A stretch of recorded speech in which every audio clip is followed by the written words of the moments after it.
This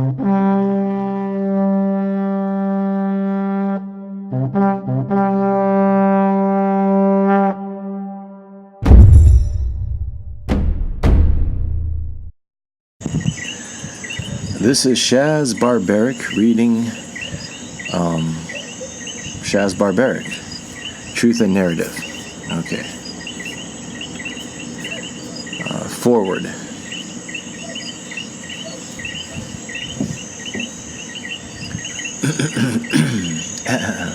Okay. We're doing this outdoors at night on Vieques in Monte Carmelo. So it's very noisy because there's a lot of greenery, a lot of crickets and bugs that make noise. It's nice though. There's a very nice breeze too. I have a candle burning and some incense. It's a nice mood. Okay, so it's gonna be about 4 or 5 hours. I think we could get through it in one take. I might mess up a couple times. Okay.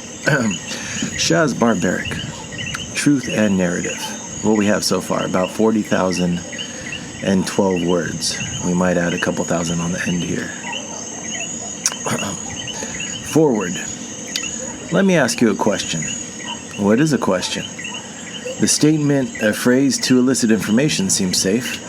But then, what is to elicit? What is information? What is what? We've just become self-referential. God bless modern art. Let's approach this as one would the derealization of a psychedelic experience. What's a derealization? Quiet you. Who am I? Where am I? What's going on? I'm Shaz Barbaric, a name and persona I've chosen for myself. I'm sitting at the kitchen table in my parents' house in Southern California. They still call me David because they're stubborn. This trait seems to run in the family. Now we have the who and where. What's going on? I'm running for President of the United States. What's a president? I told you once. A presidential candidate is a difficult task even for the most qualified. By objective metrics, I likely don't fit such a description. In fact, this goal might approach the impossible. Attempting the impossible makes a good story. My editor told me as much before asking for more words. Shaz Barbaric is a writer. As such, I hunt ideas and their narratives. So new ideas and good stories should be cause enough to undertake such a journey, at least on a personal and professional level. But the impossible is uninspiring without at least some glimmer of hope. What is my glimmer, my hint of possibility? How could this actually work out? What is a question? The world seems awash in contradictory information. It also appears to be decreasing in safety. Perhaps this indicates that more questions should be asked. Is curiosity and stubbornness alone, with the possibility of a resultant narrative to monetize, cause enough to run for president? More words, he says, always more words. Let's imagine that the questions I ask provide information, which provides more safety. Let's imagine further that this dialogue of who, where, what, perhaps even more questions, is inherent to the human condition. Take as the first assumption that our species is by nature inquisitive, curiosity the first tool to create individual and shared realities. I believe now I've begun to construct the kernel of a noble cause, assistance in the creation of individual identities and shared realities. What is reality? Okay, that one we can tackle. Reality would appear to be the sum total of the answers to the questions we ask. Take all this information, I guess you could call it data, put it together into a cohesive narrative so that it can be efficiently processed, and then adjust as needed when new data comes in. The effectiveness of this narrative in explaining the past as well as predicting the future places one's conception of reality on the spectrum between delusion and verified objective truth. So reality is the bigger story then. and derealization, it follows, is a confusion of this story, whether purposeful, as in someone taking mind-altering substances, or malicious, as in someone either corrupting the data, the larger narrative, or a mixture of both. Questions then provide information, data, used to construct more accurate stories of who we are. If not completely noble, hopefully the above at least approaches a higher virtue. Let's call this higher virtue intellectual curiosity, or truth-seeking. So the cause is good, or at least appears to be headed in that direction. The glimmer has been sighted, however slight, among the impossible. Now we can proceed with the path toward the presidency, whatever that turns out to be. What is what? It appears as though you have a lot of questions. And by you, of course, I mean myself. And by myself, of course, I am us. Let us start from the general and walk to the specific, shall we? Then we can discuss what is the presidency and the plan to get from here to there. Thank you. You're welcome. Rabbits win races. Failure wins wisdom. Snails win the earth as their home. Sounds like a decent spread to me.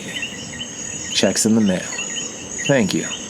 S.B. Barrick, November 2018, Ontario, California. You're welcome.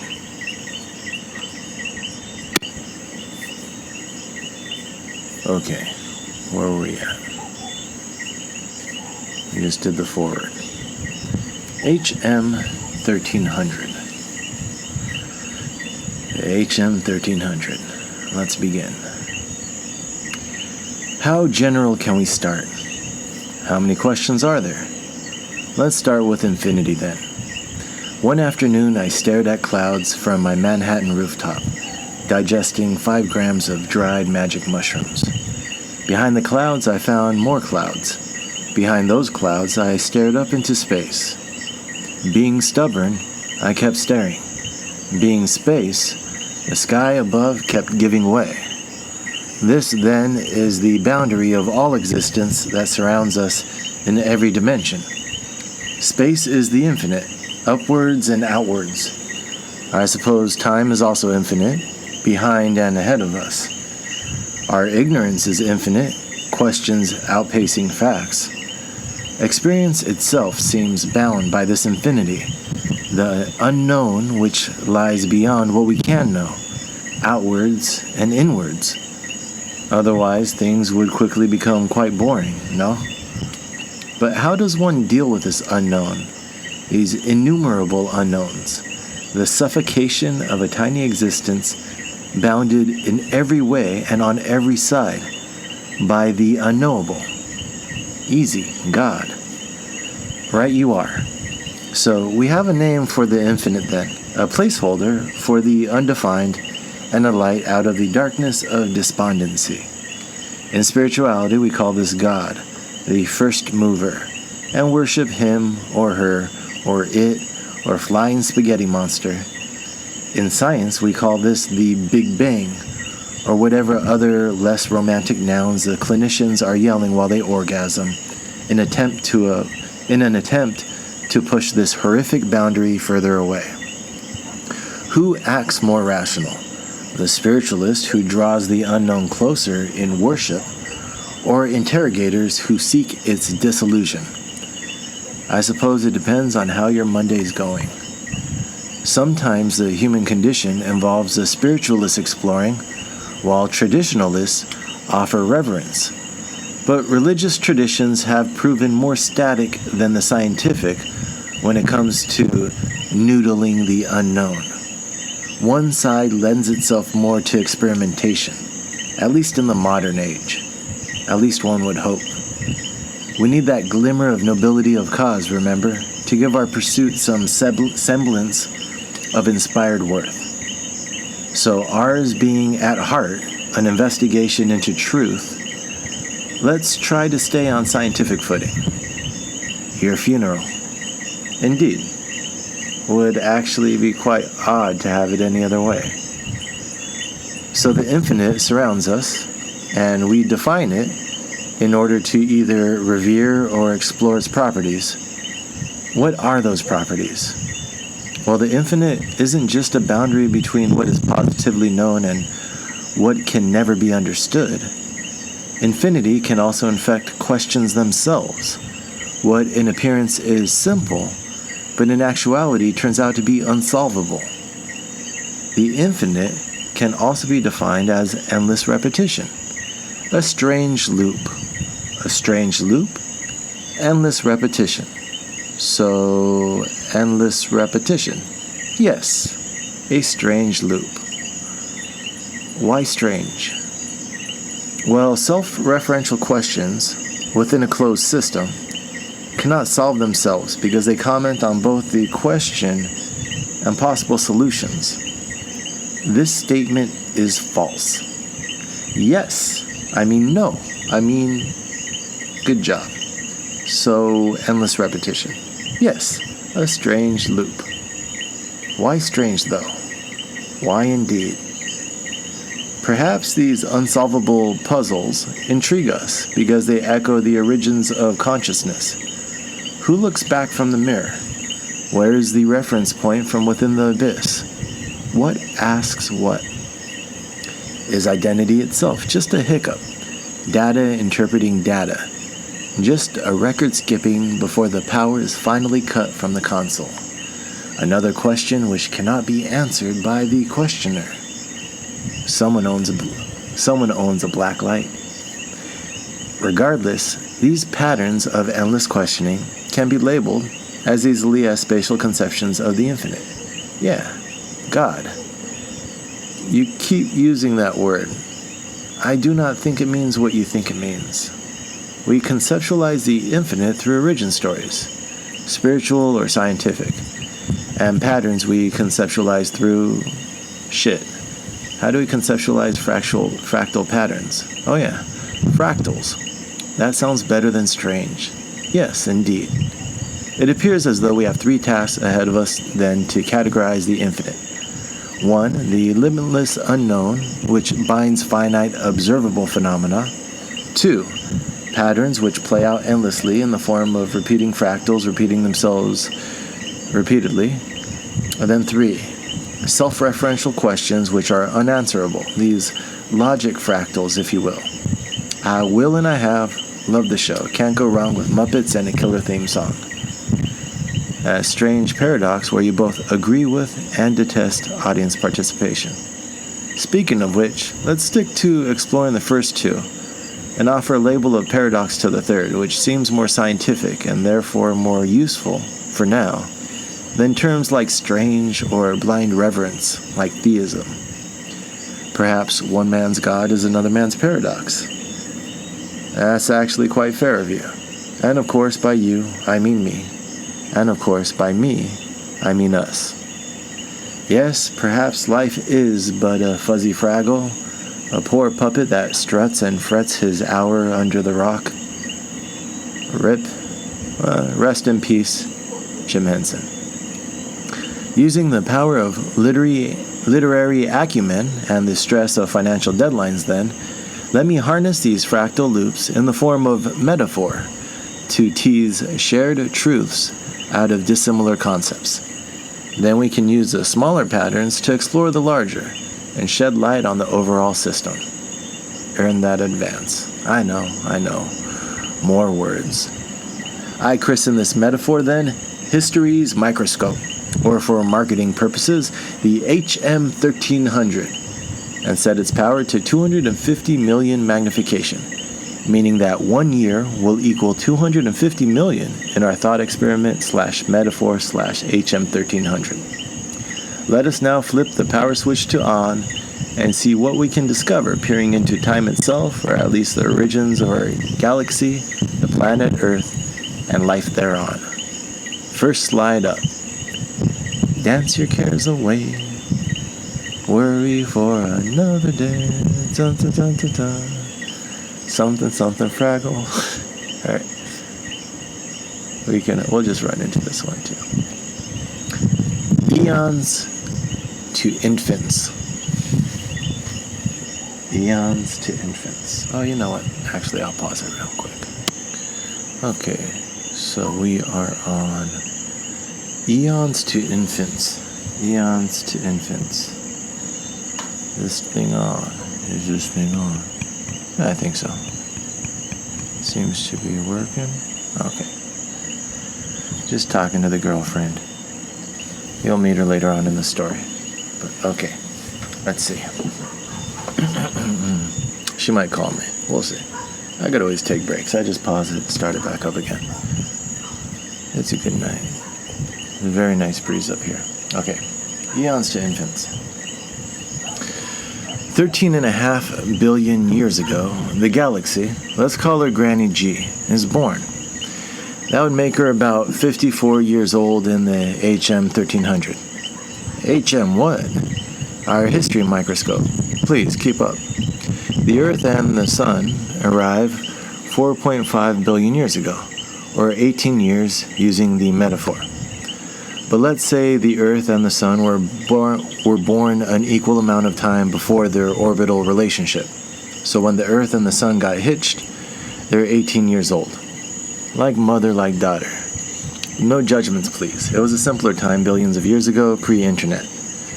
That makes the Sun and the Earth both about 36 years old now through the lens of the HM 1300. And so far in our family, we now have Grandma Galaxy, or Granny G, her daughter, Mama Earth, let's say Mama Matter, and then the Earth's fiery lover, the Sun, Papa Power. You're not getting a show anytime soon with this type of material. I'm pretty sure the science checks out, if not the tortured metaphor. And let's just ignore the fact that Papa may or may not have a whole mess of side chicks, including one he can't figure out if he's acknowledging anymore. Pluto's a thought. So then, when does life start? That's easy. God. If God is a single-celled organism, sure, protozoa arrived 2 billion years ago. Let's call him Pete, and he can be the firstborn with membrane-bound nuclei, DNA chromosomes, and the rest of the baggage of being the eldest. So much responsibility. That means that Mama Matter and Papa Power took their time sorting out their atmosphere before they felt ready to start a family. Because although they got married at 18, they didn't have Pete until they were 28. But after they started, they quickly followed with their second child, Freddy Fungi. Ew. Ahem. Freddy Fungi, 2 years later. That puts our mushroom sibling at roughly 1.5 billion years old on the galactic family of life timeline. Freddy is a little confused, like most middle children, both not able to produce food and so having to consume organic material, but also having cell walls and vacuoles. Vacu what now? Like, think useful storage boxes to put away things you need later or want to move around, which also help with structure. He loved the Container Store. Freddy is basically a little more useful, or at least more complex, than his older brother Pete. But he kind of goes off in his own direction, again like most middle children, and hasn't really changed much since. Some say he's still discovering himself. Sounds familiar. Quiet you.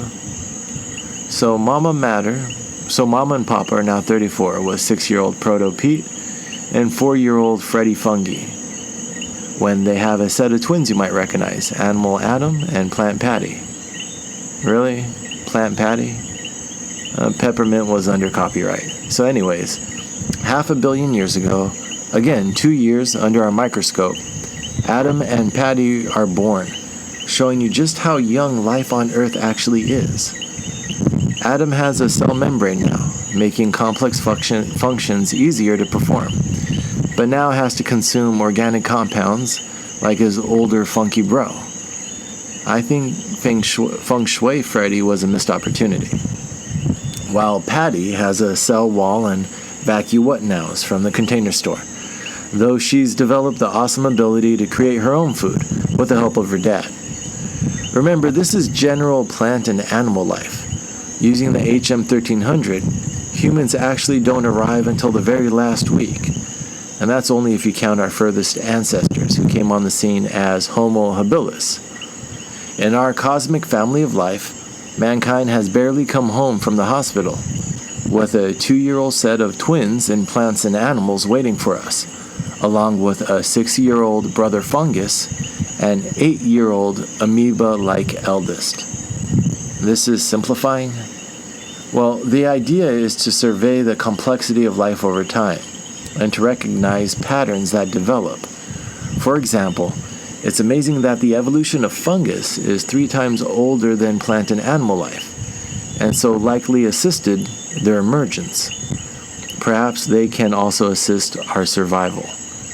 Is it too much to imagine that a life form which branched out from our evolutionary chain eons before we even became animals, let alone humans, has been able to develop its own version of consciousness, especially if that life form, once ingested, alters our own cognition on such a profound level and plays a vital, if not foundational, role in most, if not all, ecosystems in our... We get it, you shroom. Anyways, Granny G has a big place, and Papa Power seems to be treating Mama Matter well enough, despite his occasional flare-ups and swinging orbitals. They're both 36 with a full house teeming with life, and a new hairy little youngest to bring up to speed. Little hairy Homo might think he's a terror, but even his most dastardly nuclear farts linger only 10 minutes, half-hour max in this timeline. His tantrums are just a bad day in the cosmic scheme of things. He hasn't even developed the restraint to not shit himself on a regular basis. And so a somewhat drained mama still tries to love him the best she can while tolerating his colic, throwing on a VHS when she needs a break, a trick she learned from her own mom. It just so happens that all of modern behavioral humanity, from the Stone Age to the present, can fit into that 110-minute film from her childhood, a somewhat exploitative slapstick comedy about the virtues of recycling. The gods must be crazy. Really? The science checks out. This is why people turn to religion and puppets. You're saying there's a difference. Shots fired. But perhaps we've dialed the HM1300 too high. Let's scale it down by a power of 2,500 and see what patterns we can tease out of 100,000 years to one. From the general to the specific? Pretty sure this thing only works one way. Didn't read the instructions. Okay, so where are we at? We just did eons to infants. We're on the education of man.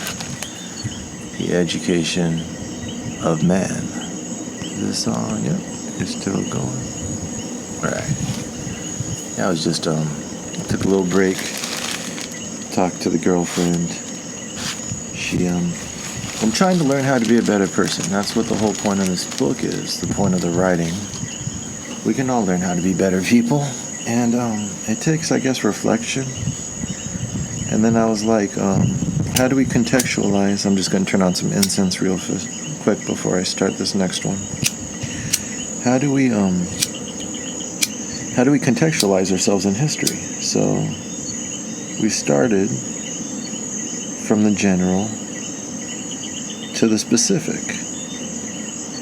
And then we walk our way into our physical creation of our planet. And, I mean, what we can tell so far, how things got here, based on the best, information and science and stuff.